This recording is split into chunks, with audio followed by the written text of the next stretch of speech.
Hello there, everybody. Welcome back. Welcome back. Today we're going to be watching a Armored Skeptic video on the mysteries of the Barabar Caves.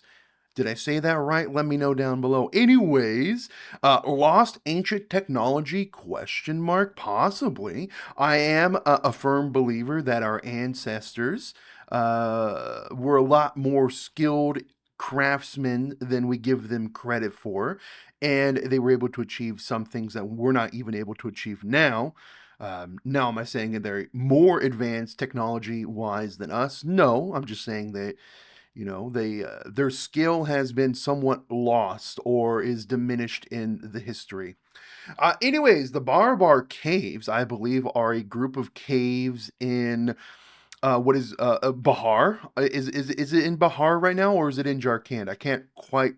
It's close to the split between Bahar and Jharkhand, right? But it's in modern day Bahar. So we're going to learn a little bit more about these lost ancient technology caves of Barabar Caves. Look at this, featured places right here, archaeological site. Okay, so the link to the video will be in the description down below. Please go and check it out. Remember to like, comment, subscribe, do the whole shebang. Check out my gaming channel. Link is also in the description down below. Without any further ado, let's get into you. I've not watched Armored Skeptic before, so I'm not 100% certain what to expect here. Hey buddy, today we're Hello, going to talk how's it about one going? of the most debated mysteries of ancient history, the Barabar Caves. Barabar a series Caves. of 7 man-made caverns in northeastern India that were believed to have been created between 322 and 185 BCE for King Ashoka during the time of the Mauryan Empire. These are the oldest man-made caves in India, and they're absolutely incredible. There are 2 separate collections of caves carved into solid granite rock formations. 4 of the caves are in Barabar Hill, carved into a rock formation geologists call a whale's back, and 3 of the caves are carved into Nagarjuni Hill in a separate granite formation. And considering they're almost 2,500 years old, they're in immaculate condition. These caves might be moderate in size, but they're incredibly precise for their time. Yeah, because nowadays, I mean, to cut into like solid granite, that you need some heavy duty machinery.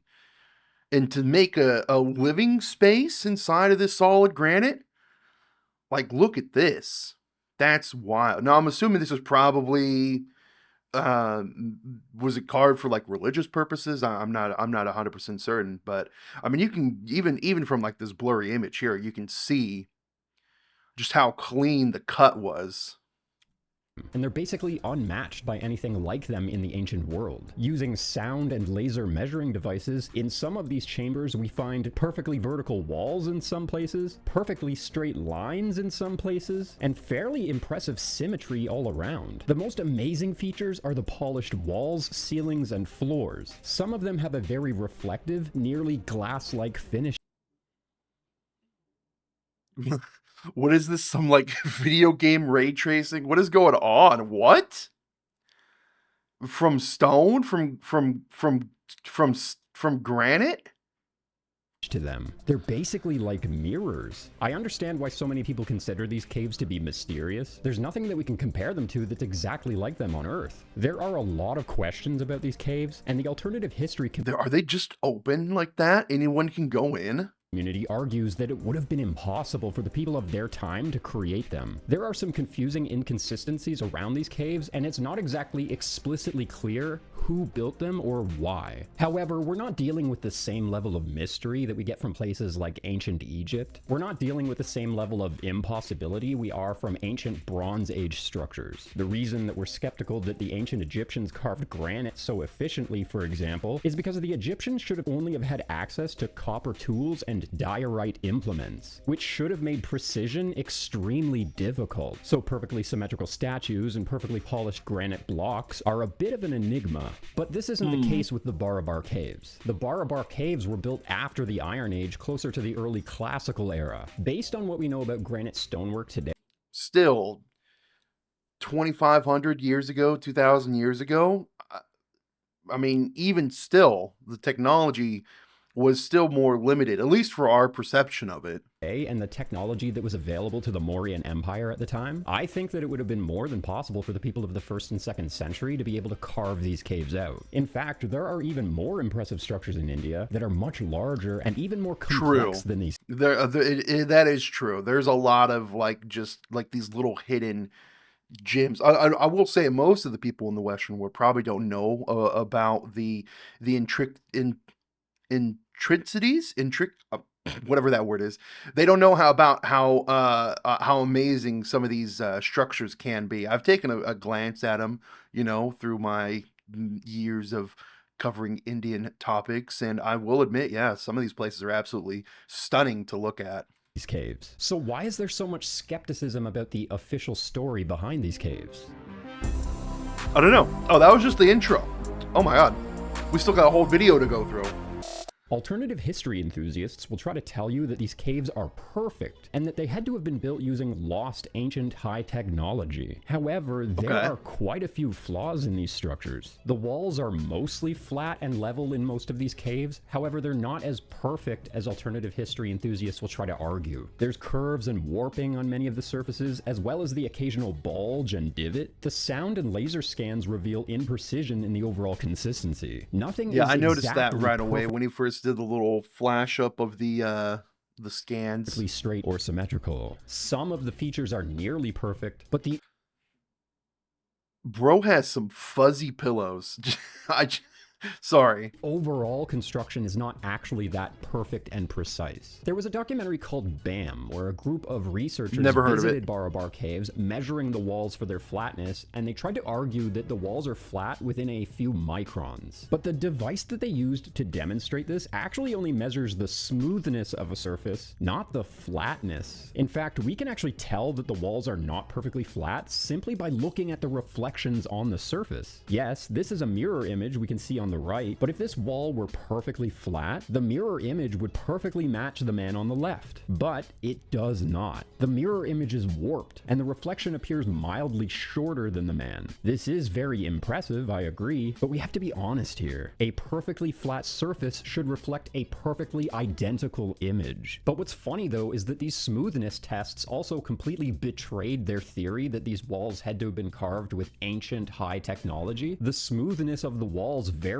wildly even within each individual cave. Some areas are extremely smooth, down to 0.00033 millimeters. Wow. But other areas were closer to 0.005 millimeters. Yes, that's still extremely smooth. The overall quality of the caves is still impressive, but this proves that the walls were polished by hand and not. And this also, the smoothness factor of a cave wall that's 2,000 years old. I mean, just human touch alone over centuries could create divots. It can create different textures. The oils that seep out of our hands, right, out of our skin, will corrode the walls. I mean, gauging the smoothness level, even I would say gauging the flatness of it probably isn't, something that you would hold too much credibility just based off the age. And I mean, we'd have to look and see what the use was. Like if they were burning stuff like candles inside of it, that could create a lot of issues and build up as well. People coming in and, cleaning it afterwards can, cause, a lot of corrosion and stuff like that. I don't know. Like the smoothness level is kind of a weird gauge for it. Not using secret lost technology. I mean, advanced technology should be able to create a much more consistent polish across the entire cave. As far as we can tell, several of the Barabar caves were created for various religious practices. At least one of them was built for a religious group called the Ajivika, and one of them was built for Buddhists, with each room serving as some kind of a resonance chamber for meditation and ceremonies. That's pretty cool. I wonder how good that would sound with that door closed, so all that sound stays inside. likely used as homes and shelters for monks that practiced simple, isolated lives of abstinence from any kind of comfort or pleasure. One cave has a relief that likely held a statue, and the majority of the caves have a small altar for offerings and worship. Strangely though, the engraving inside of the Karan Shopar cave says that it was donated to the locals by King Ashoka to provide shelter from the rain during the monsoon season. This cave was just a storm shelter. This is one of the simpler caves in the collection, for sure, but it also includes a worship altar.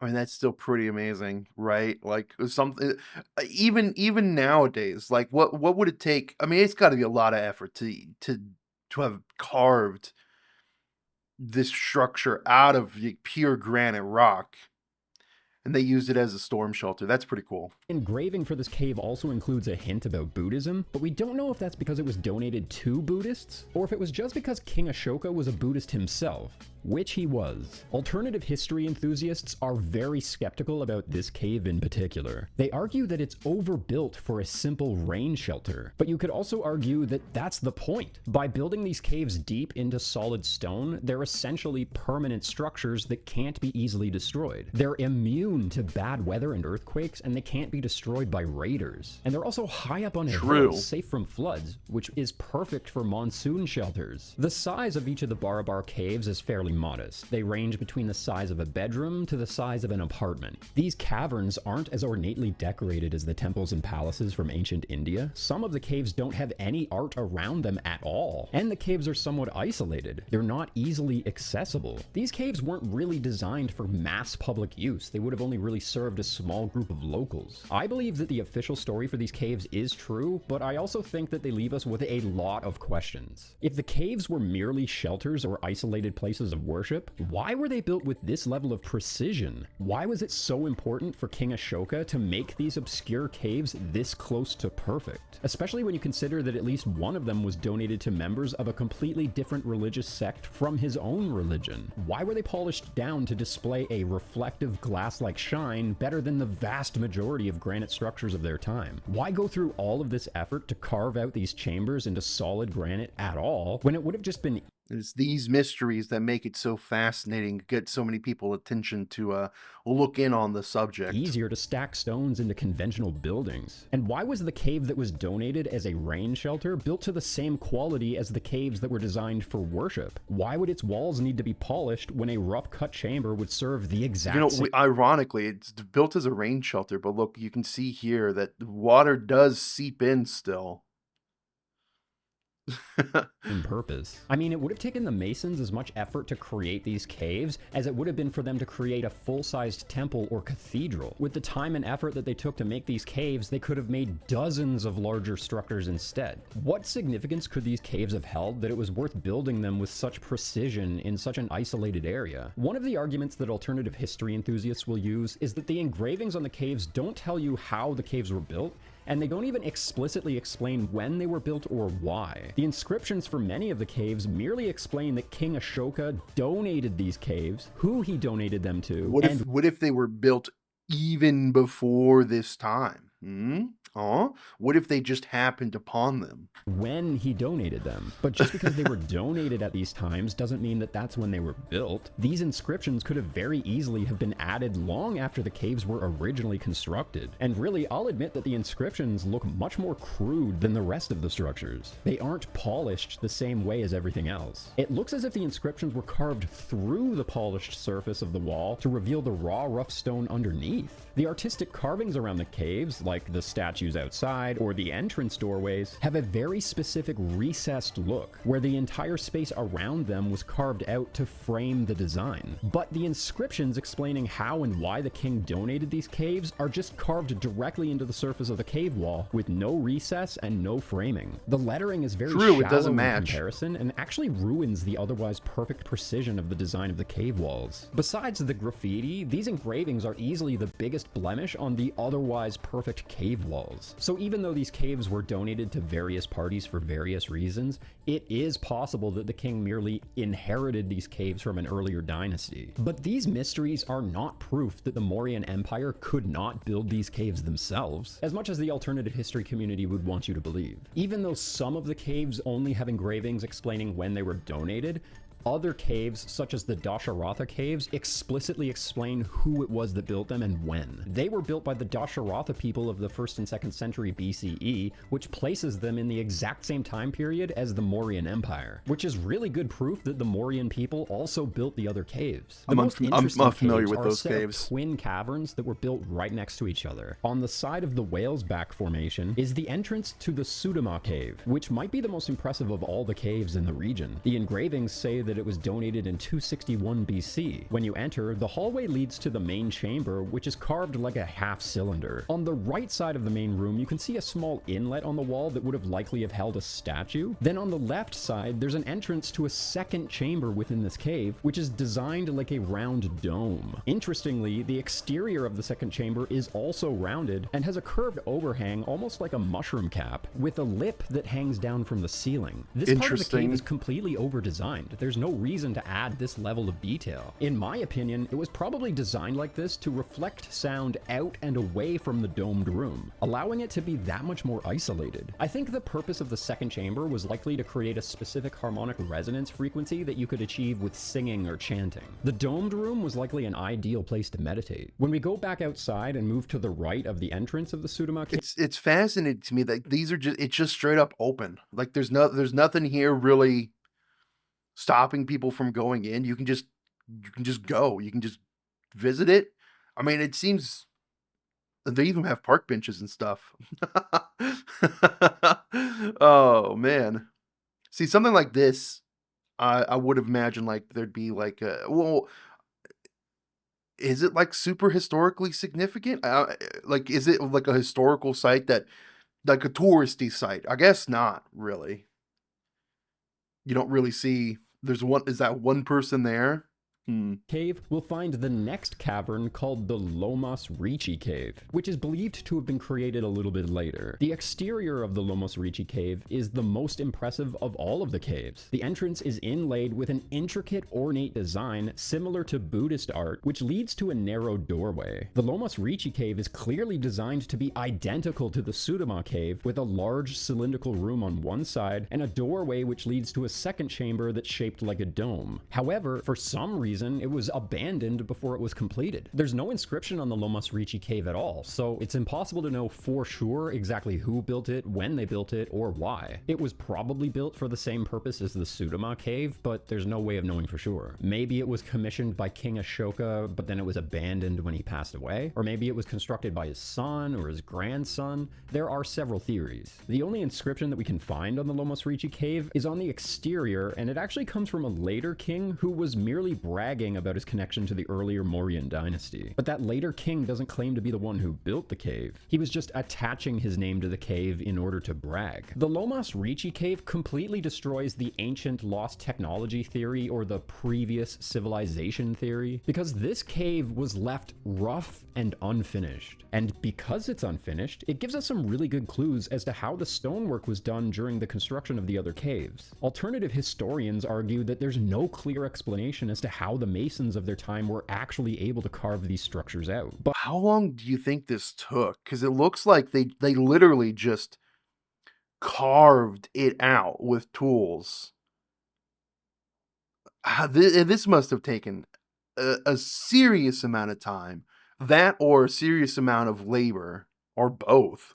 But in this unfinished cave, they left tool marks behind, and there's no indication of machine power tools or high technology of any kind. These marks and grooves on the floors and ceilings were made with chisels and pickaxes, manual labor with hand tools. The ceiling of the main room is low and uneven, and only a couple of the walls were polished. And the second chamber is even more unfinished than the first chamber. The floor is too high, the walls are completely uneven, and the ceiling is very low. And again, there appears to be chisel marks everywhere. Maybe they were leaving the best for last, trying to create their masterpiece, but then they had to abandon it at the end. Alternative historians have argued that they believe that this cave was built thousands of years after the other caves, and the reason that it's so rough and unfinished on the inside is because the masons who built it were not as skilled or as advanced. And they were trying to imitate an older cave. As the lost civilization that built the other caves. This is silly. There's no reason to believe that this cave wasn't built in the same time period as the other caves by masons who were equally as skilled. The best evidence that they have to suggest that this cave was built by an inferior group of masons at a later date is that the entrance to the doorway isn't perfectly centered with the artwork or the relief. But the problem with that argument is that none of the entrance doorways are centered with their relief. The relief is crooked or slanted on every single doorway. This is simply a feature of these caves. You know that I'm a fan of alternative history theories. I've discussed quite a few over the years. But I don't know that. This is the first video I've watched of you, sir. I've not seen any of your prior videos. alternative history enthusiasts like to believe that all of the mysterious granite structures that we find all over the ancient world must have been built using lasers or ancient high technology by a lost civilization, and that this lost civilization must have existed thousands of years before any of these ancient structures were believed to have been built. And alternative historians believe this because so many of these structures are so impressive and precise. And though I believe that ancient machinery might have been used on some of these structures around the world, and that some of them are older than we think, the Barabar caves do not fit that paradigm at all. These chisel marks in the Lomos Ricci cave indicate that these caves were, in fact, carved out by hand. Clearly, the masons who built these caves were extremely skilled and dedicated to their craft. Ancient India is one of the epicenters of ancient civilization, and it's really insensitive to the people of India to suggest that their ancestors were not capable of achieving this kind of artistry or precision. Well, if we take it a step back, it would still be their ancestors. If it was a older civilization, it it would still be their ancestors. So uh, saying that is a bit off. It's not like people are assuming some other ethnic group was there doing it. It was still Indian people, right? Their masons were among some of the best the world has ever seen, and there are plenty of structures around India that demonstrate that. I just wanted to thank my patrons and my channel members for supporting my videos. I could not do this without you. All of my supporters get to watch my videos in advance, and you get access to exclusive content. Patrons and Ko-fi members also get access to the Armoured Skeptic Discord server. Thank you so much. I love you guys. You're amazing. It's possible that King Ashoka merely inherited these caves from a previous dynasty, and then he donated them to various groups as homes, shelters, and temples. Maybe there's more to these caves than King Ashoka's engravings tell us. Hell, maybe there's more to these caves than King Ashoka even knew. Just because these caves were hand-carved doesn't necessarily have to mean that they were made in the 2nd century BCE. However, we cannot say that these caves are perfectly precise, and we can't say that the Mauryan people of the 2nd century BCE were incapable of carving them. The caves are not laser and machine precise. The Mauryan people of the 2nd century BC absolutely 100% could have made these caves. There's more than enough evidence to suggest that they did. With all of that said, I believe that the Barabar caves are some of the most impressive structures ever created. Truly a masterful achievement of the ancient world. I would agree. They're pretty cool. It's pretty awesome. Again, fascinating stuff. I want to know, like, if we could figure out like what the religious purposes of it were. I mean, maybe it was simply just for meditating, like he stated in the video. They'd go in, maybe they have like a wooden door or something that would close up. They'd meditate, and all the reverberations, would bounce around. And look at this, the pyramid, the the in Egypt with the 600-meter deep pyramid thing. I wonder why that was that. You know what? So this video was recommended to me on my homepage, and is probably because of that other video that I watched and reacted to. I think I also reacted to a Tartaria video as well. So this interesting little video here. You know what? I'm excited to see some more. Guys, the link to the video will be in the description down below. Please go and take a look at it. I don't know why I took my glasses off, because I'm going to read some comments now. I'll have an image in my head of a bunch of families stuck in there waiting out the rain.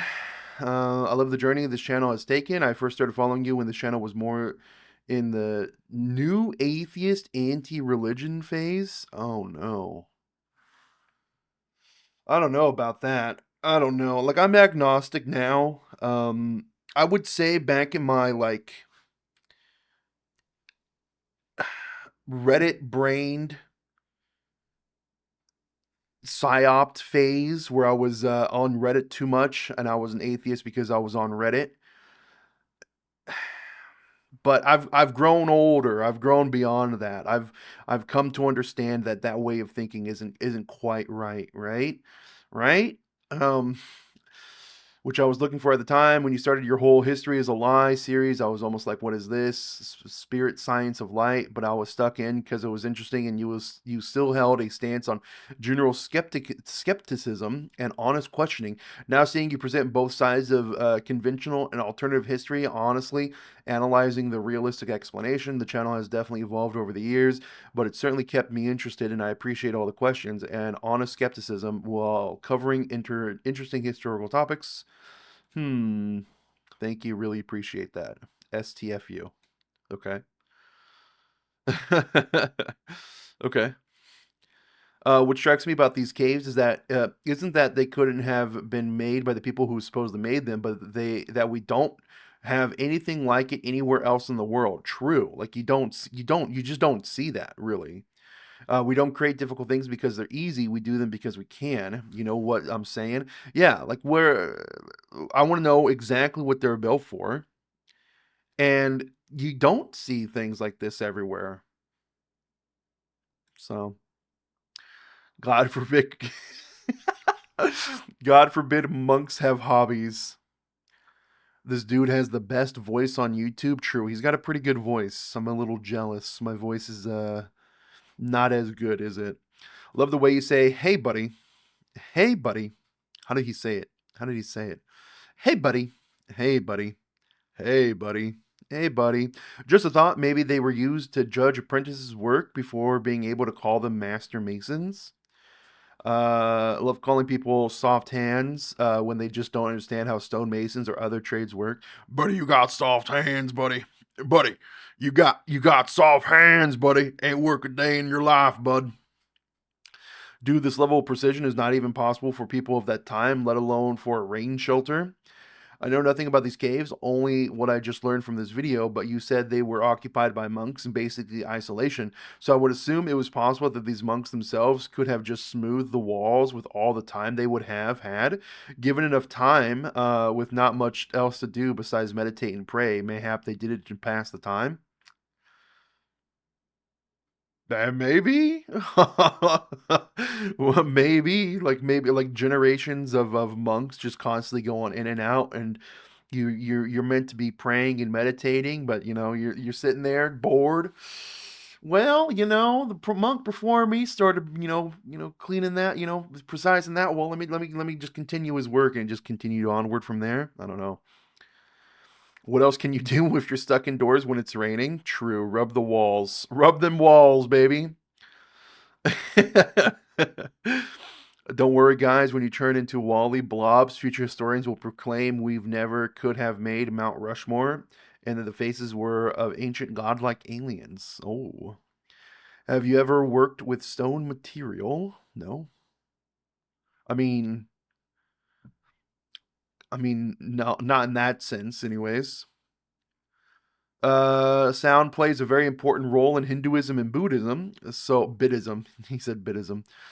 So the polish or the shape are probably for those reasons. I'm not the most educated on these topics, but that's my best guess. Now you can hand polish down like 300 microns even today, asking any engineer. Yes, they're impossible. They don't exist. Oh, they just don't. They straight up just don't exist. Now you're really just recycling other people's content. What happened, mate? What happened? What is he talking about? Not a clue. Mogging on the false prophets by posting the day after 923 Rapture. I saw this. Like a weird group of South Africans thought it was going to be the rapture was going to be on 9/23, September 23rd, 2025. They like left all their belongings, went out into the woods, and then there was a sad video posted of them like leaving the woods the day after when the rapture didn't happen. Knock it off with BCE, CE crap. If you don't like the calendar, then make up your own. Stop trying to rename existing calendar. What the? This guy's stupid. It's two different calendars. What? Before current era, current era. That's the way they say it now. True, it is. I used to think that it was being pushed by atheists, but then I saw Ben Shapiro using it. They are attempting to remove Christ from the calendar because they hate him. I know not everyone is Christian, or at least not everyone has respect for Christian heritage or Western civilization, but changing BC AD to BCE to CE makes no sense at all. Why is it common and BCE not common? They're both ancient. Dude, it's common era and before common era, isn't it? What is this guy going on about?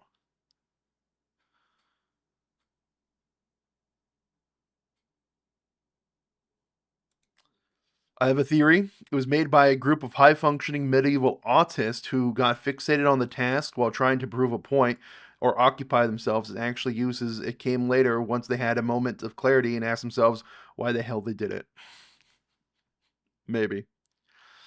Wow, this person clearly didn't see the video. BAM has a video on their caves. They're the ones that took the laser images and measured them in the caves. Just FYI, be safe. This person clearly didn't watch the video because he talked about that in the video itself. Okay. All right. Well, guys, again, link to the video is going to be in the description down below. Check it out. Check out my gaming channel. Subscribe to my gaming channel. Subscribe to this channel. Subscribe to this guy's channel if you like the video. And I'll be out. Take care. So long. Goodbye.